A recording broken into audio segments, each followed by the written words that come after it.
Make your mark where it truly counts. Whether they know it or not, your people at work and home need you to be actively working on these 3 things you need to feel like you've made a positive difference every day. You can knock this out of the park if you listen. This is episode 5 of season 2, Questions Executives Must Answer. I am Sam Henninger, the courage coach for executives, and your host. Here, you can learn to make tough decisions through emotional intelligence and collaboration, to grow outside of your comfort zone through humble self-awareness, and to love your life by being truly honest with yourself and others. Subscribe and share with your friend. We release new episodes every Wednesday, Thursday, and Friday. Influence, teaching, and collaboration. These are the 3 elements of contribution, which is part of the fulfillment formula that we've been going over this season. If you're looking for simple yet powerful ways to connect with the positive difference you're making in others' lives, you'll want to pay close attention to this episode. I'm going to share a personal experience I've had related to contribution, review a famous funeral speech. We'll flesh out the 3 key elements of contribution, and I'll make an invitation to you near the end of the episode, along with time to reflect on our learning. I've experienced in my career a sense of invisibility at times. Whether the company was large or small, I usually played some part and was replaceable. The further up you go, however, you consciously or subconsciously celebrate your relative irreplaceability. But we all know that no one is ever fully safe from a company choosing to go on without you. And for what? A common experience is that you're forgotten within a month, once someone else muddles through picking up the work you used to do. You have them on your resume. Maybe you have a few work relationships that keep going. Maybe not for long. Maybe you made some genuine friends at that company, and good for you. But for the overwhelming majority of us, we won't even be listed as footnotes in that company's history. And that can feel very disheartening. To know that all the work you're doing, at least all the hours you're putting in, is not remembered, is not appreciated. In the end, it doesn't look like it amounted to much. That's the pain of feeling like you're not making a contribution, when all of your effort, all of your talents are tied up in things that, in the end, nobody notices or appreciates. To contrast this common feeling of making no positive difference in the world, I researched eulogies. Eulogies are the speeches loved ones will deliver at funerals, often recounting the most memorable and personal treasures the deceased left in the hearts and minds of those they left behind. Before I reveal to you this excerpt from a eulogy that I've chosen, I want to reflect a bit on a common perspective I'm seeing right now on social media. There is a very successful entrepreneur. His name is Alex Hormozi. Does a lot of good. Seems like a very level-headed, full of wisdom kind of guy, especially for his age.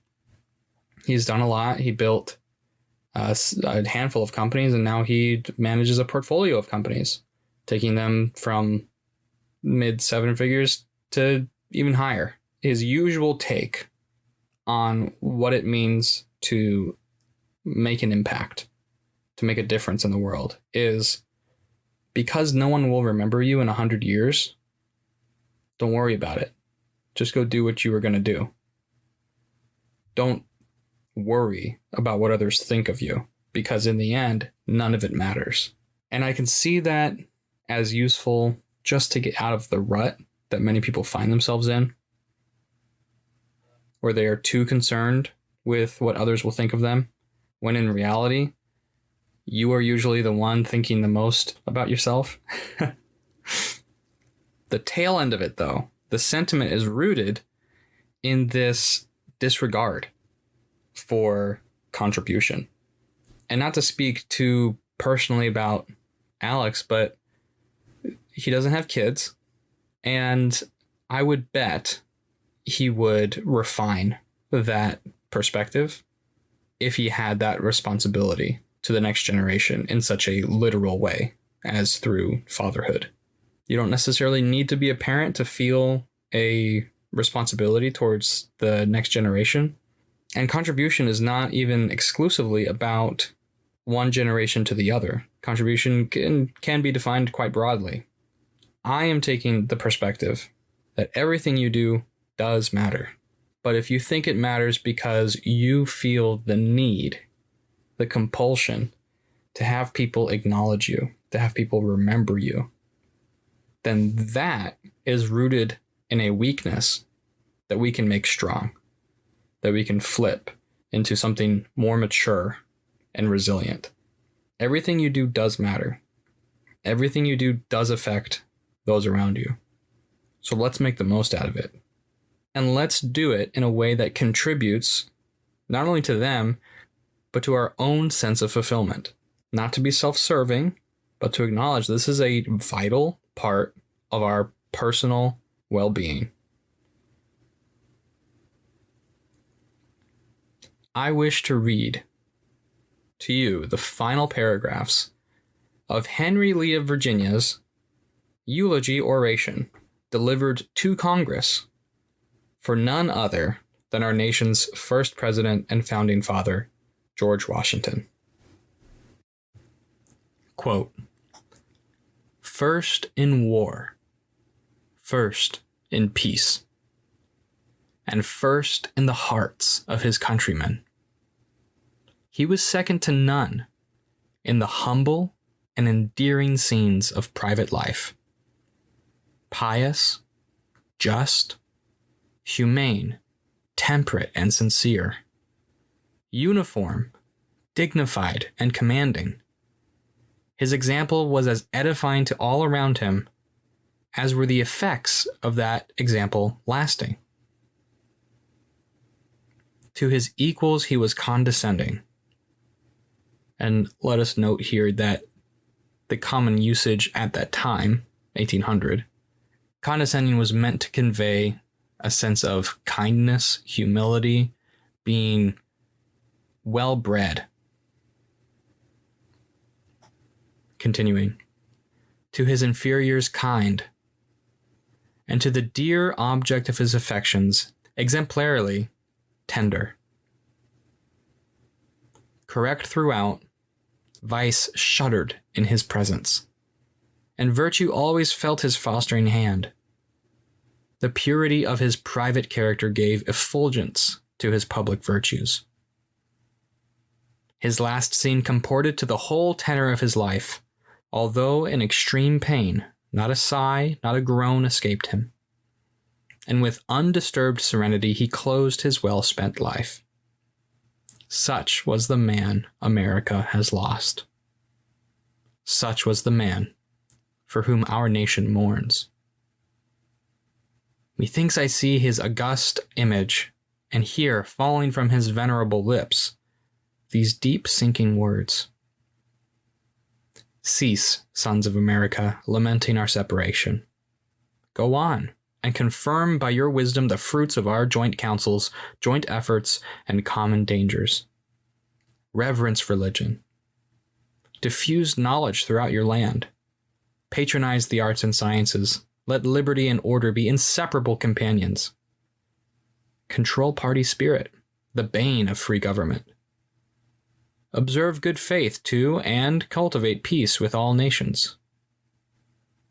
Shut up every avenue to foreign influence. Contract rather than extend national connection. Rely on yourselves only.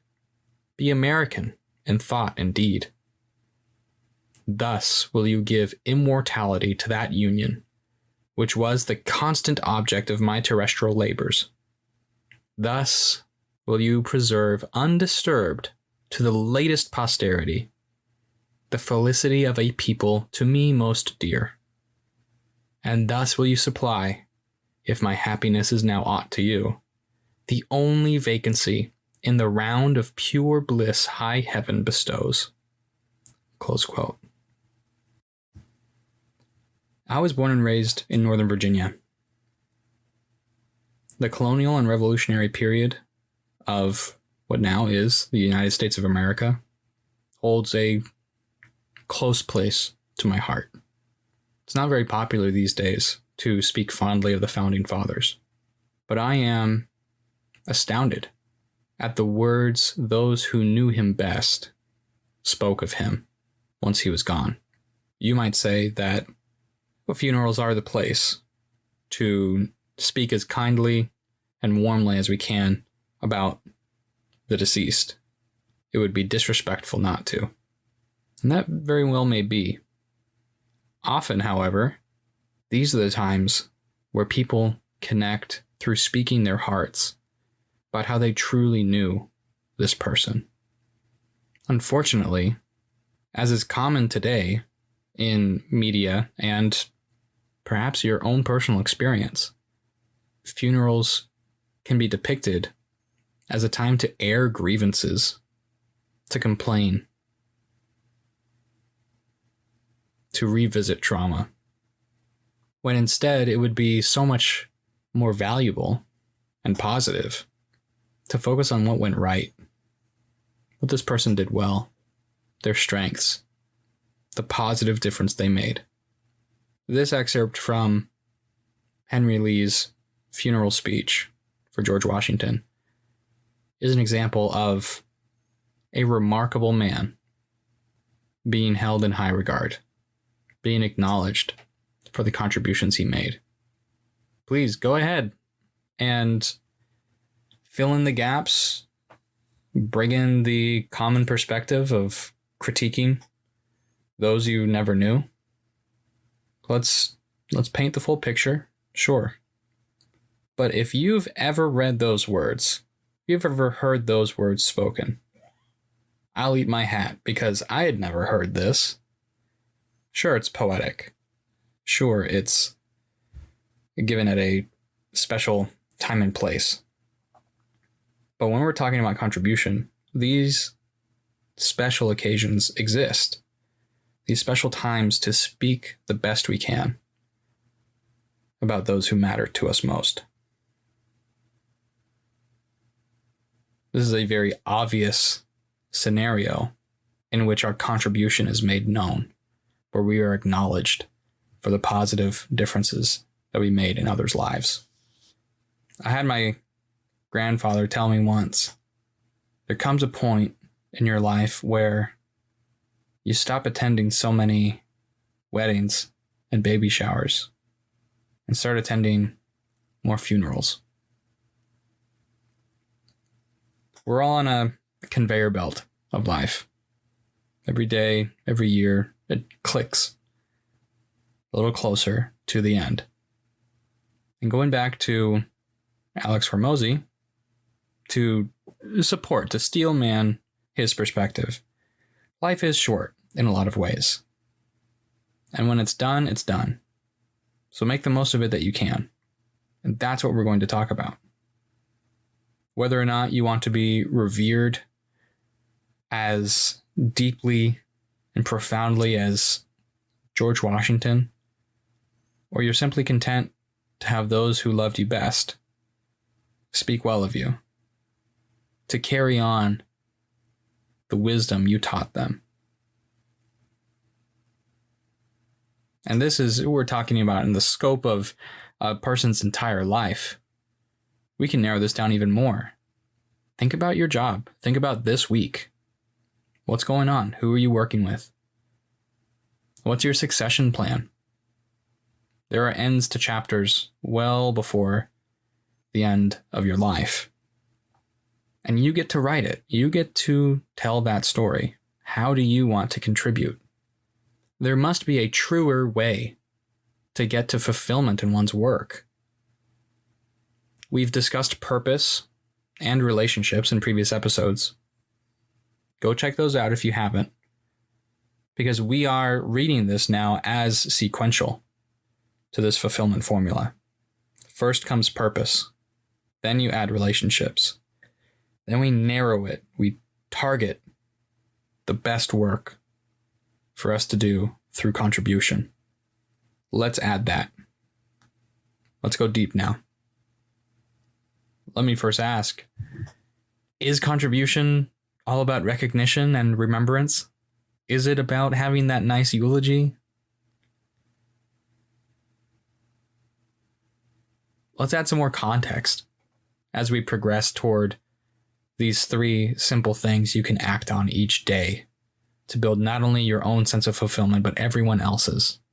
As a certified Clifton Strengths coach through Gallup, I've had the opportunity to read many of the books that they published. One such author associated with Gallup is Tom Rath. And one of his many books was called Life's Great Question, wherein he recounts a health scare that granted him a new perspective on what he wanted in life. He felt annoyed at the common usage of the word legacy to mean things like names on buildings, statues in parks, or even as small as epithets on a headstone. He instead defines contribution as what we should be working towards. Contribution, according to him, is that which continues to grow after we are gone. Our contribution is in people, ideas, and how we change them for the better. Here are the 3 elements of contribution we'll break down this episode: influence, teaching, and collaboration. First, for influence. Jim Edwards built and sold the news division of Insider with 200 million readers and a sale price of $442 million. He wrote the book, Say Thank You for Everything, and it fleshes out the importance and simplicity of influence in every role and relationship.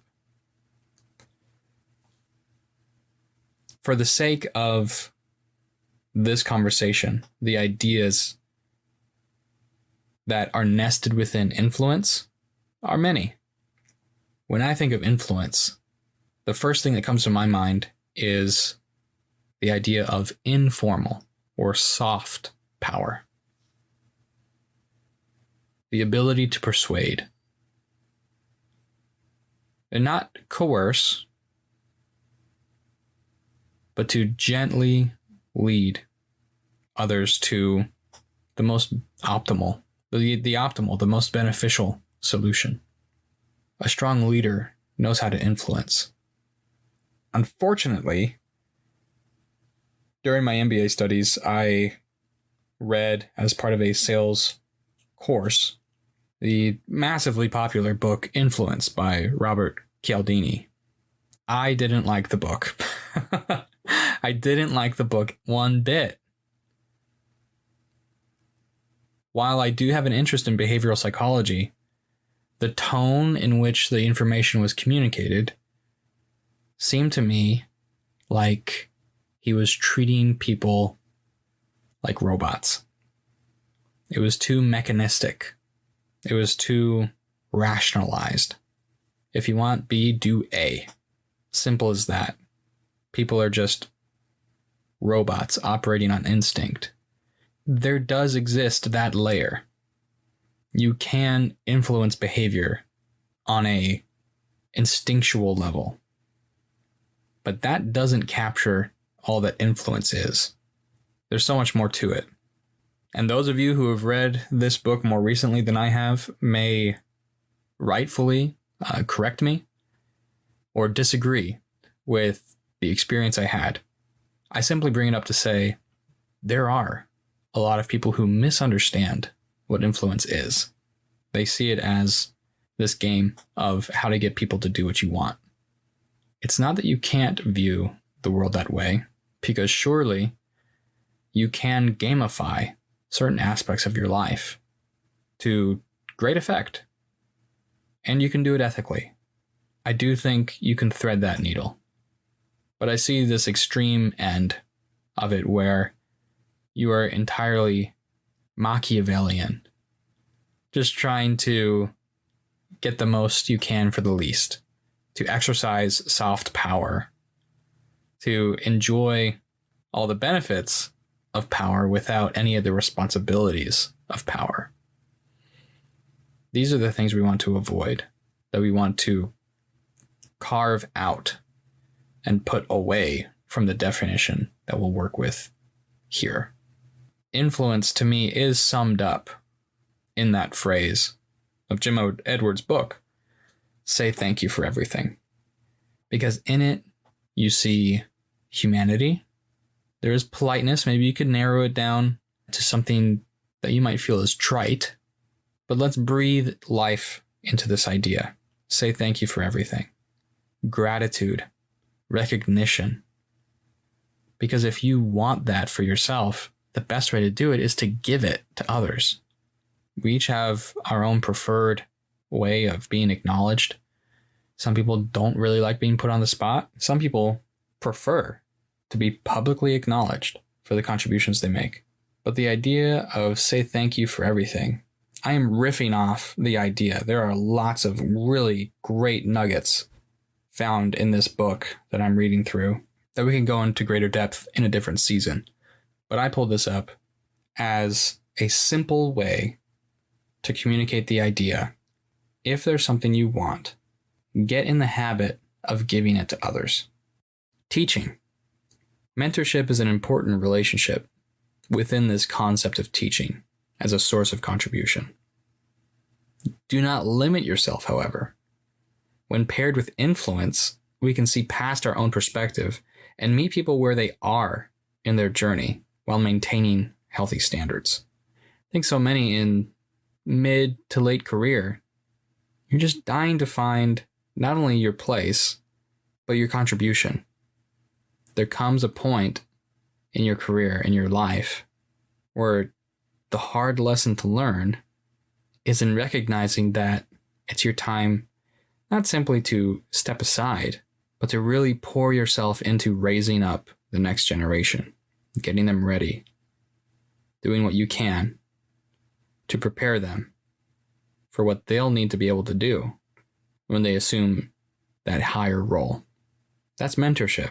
And that is a wonderful thing that unfortunately not enough people are involved in.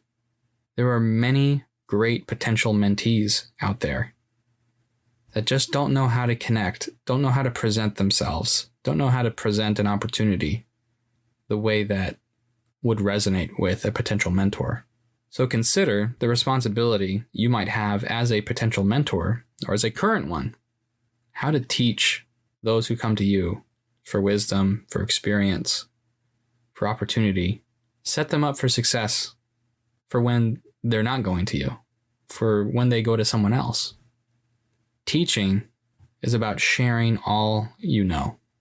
In a business setting, again, another unfortunate reality is this can be a threatening situation for someone who feels replaceable. It can feel like, why would I give you the tricks of the trade? Why would I give you the secret family recipe of how things get done, how I found success, if all that means is I get shunted off to the side as soon as you get a grasp of it?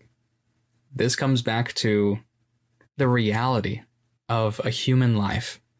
There are cycles, there are chapters, and one of those chapters includes learning the hard lesson of it's not that you are no longer the guy, you're no longer that girl who everyone looks to, you're king of the mountain, queen of the mountain. It's the fact that there are people who need people that are not you. And you can contribute, you can facilitate that beneficial relationship through teaching. With influence and teaching, you can help people make connections, which is part of collaboration we're going to touch on in just a minute. You can help people learn quicker, avoid mistakes, start asking the right questions So much of teaching is not in answering, but helping people arrive at the right questions.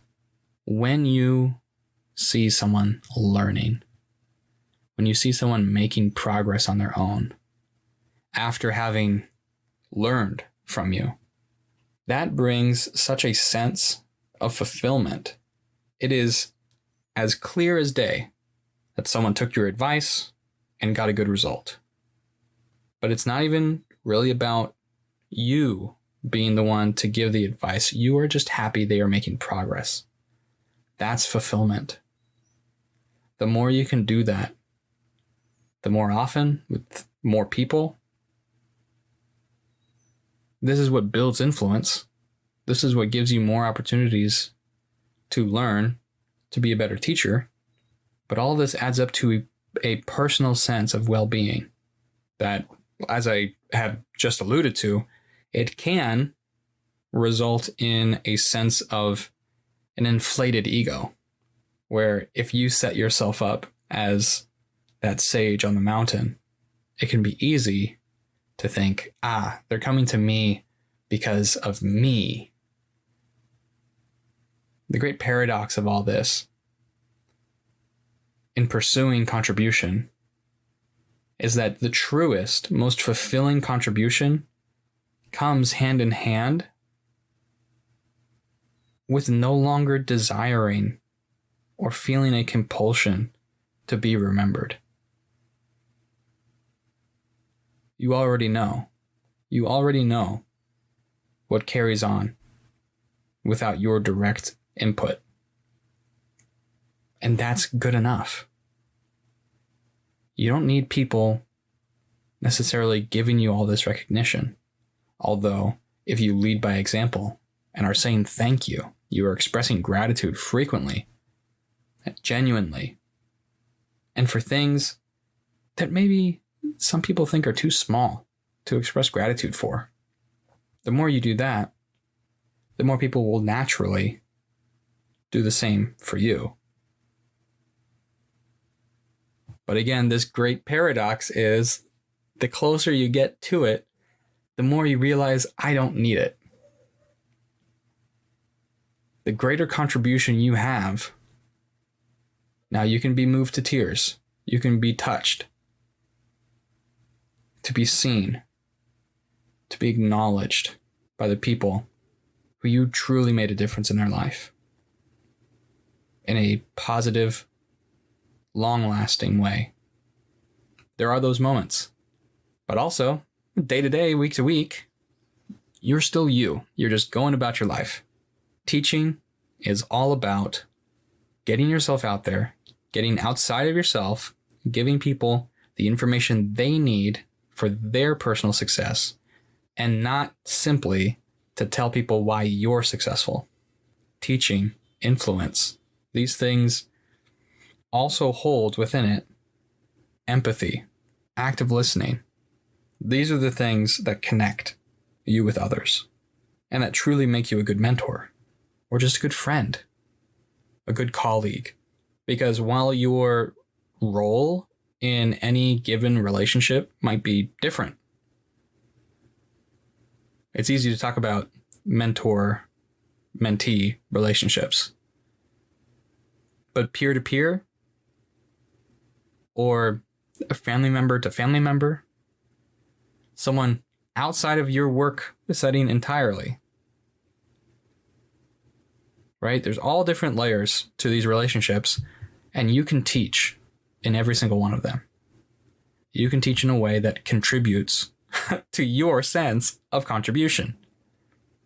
Collaboration.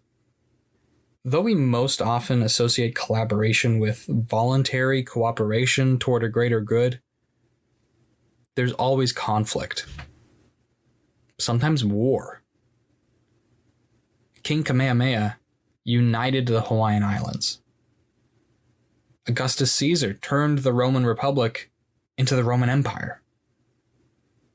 The Indian Emperor Ashoka the Great unified the Indian subcontinent, then converted to Buddhism, and ushered in a time of peace and stability. I'm not saying a warrior king mentality is the image you should be going for, but that when stability is lost in your life or organization, there will be conflict. So if you see conflict, it's because of a lack of stability. On the other side of that conflict, though, like so many of these unifying kings, there is peace and stability. There comes a point where the peace you once had isn't coming back. It's gone. It isn't coming back. There's a conflict that has to be resolved. And on the other side of that resolution is new, stronger peace. Collaboration. A fulfilled leader understands what conflict truly means in a relationship, in an organization. And they don't shy away from conflict, because they know it only exists so the resulting relationship or overall health of the organization is more robust than before once it's resolved. I have a particular skill and interest in negotiation.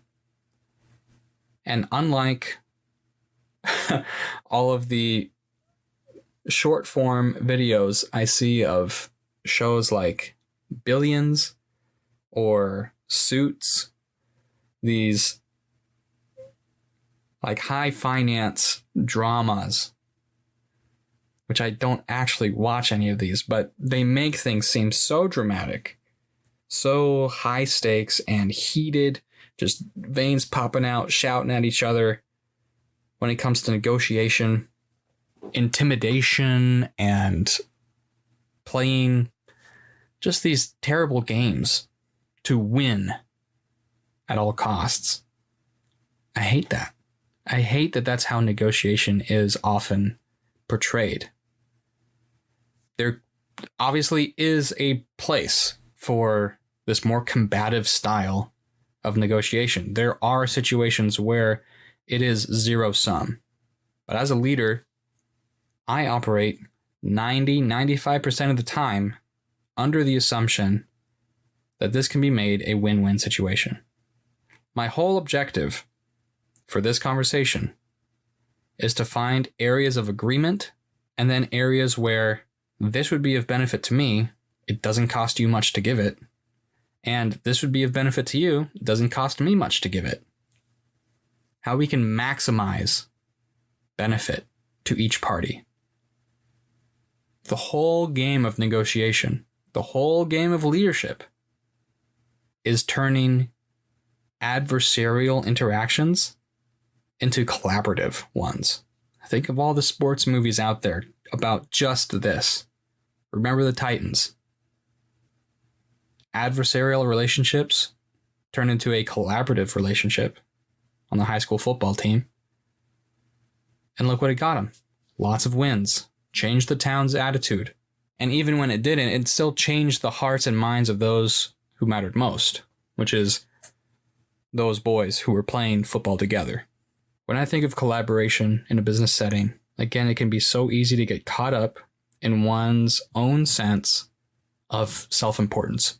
It can be easy to get defensive. It can be easy to feel unseen, unheard. So ironically, the thing that keeps us from that feeling of fulfillment through contribution is feeling like we aren't being acknowledged for our contribution. To circle back on this idea of say thank you for everything, gratitude is the key. Gratitude unlocks the hearts of those you need to collaborate with. When someone feels seen and heard, it helps them relax. It helps them make better decisions. And you need that. You need that for yourself. Influence, teaching, and collaboration. These are, for our conversation, loaded words. Explore these words. Figure out what they mean to you. Figure out what other related words might mean more to you than these ones. And figure out when you feel like you're making the biggest contribution. This is rooted in purpose. So again, go back to that episode. It's also rooted in relationships. Please go back and listen to that as well. But this variable within the fulfillment formula is the setting for the crown jewel, which is the variable of time. Without a strong grasp on contribution, you will be frittering away your time on things that will not make a positive difference in others' hearts and minds as you'd hope. Here's my invitation to you. Choose one of the 3 elements of contribution to focus on this coming week. The more attention you give it, the more benefits you'll reap. Here's what I'm doing this week. I'm working on collaboration. Collaboration to me is the most important right now because it also feeds influence and the opportunities to teach.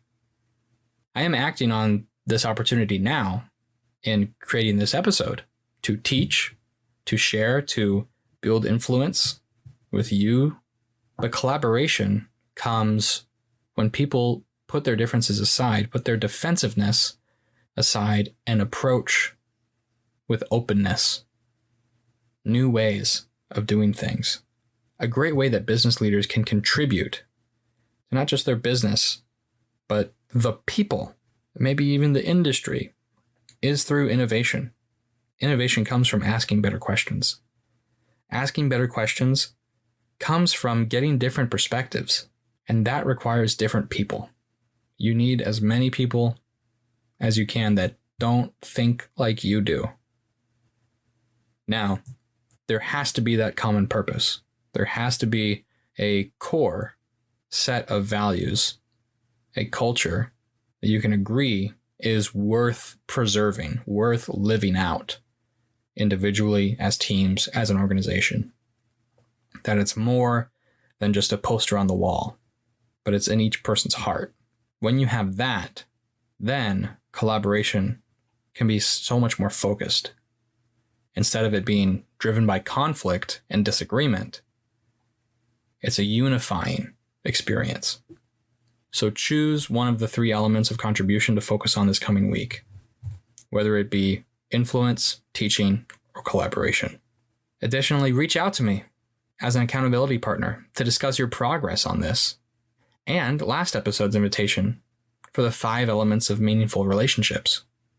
As you do this, and as you recruit people for accountability partners, you will make progress. You will increase not only opportunities, but overall effect and feeling of progress in building influence, in teaching others, sharing your knowledge, and in collaborating.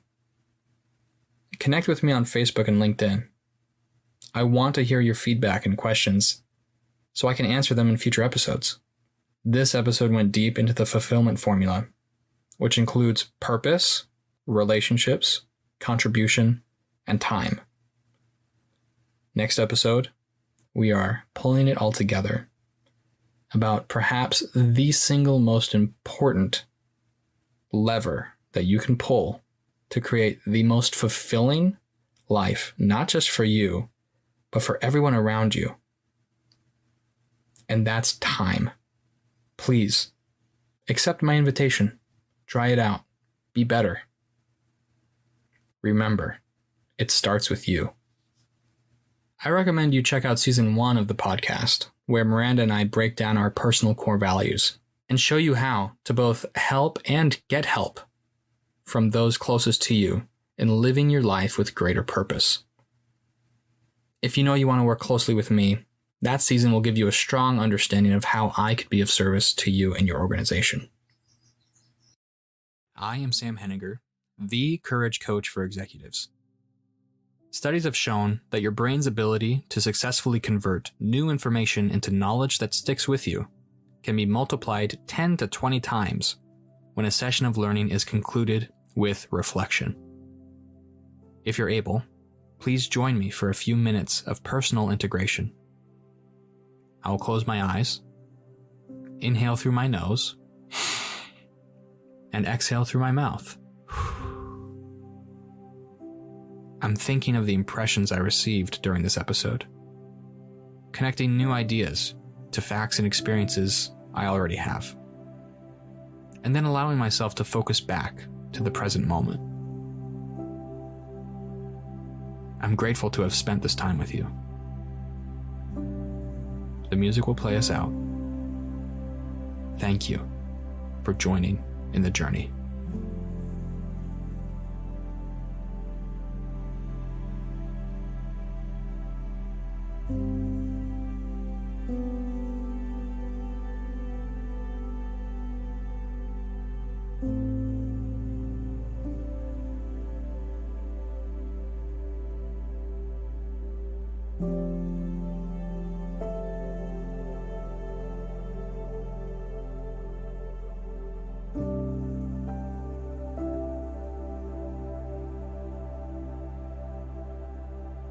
You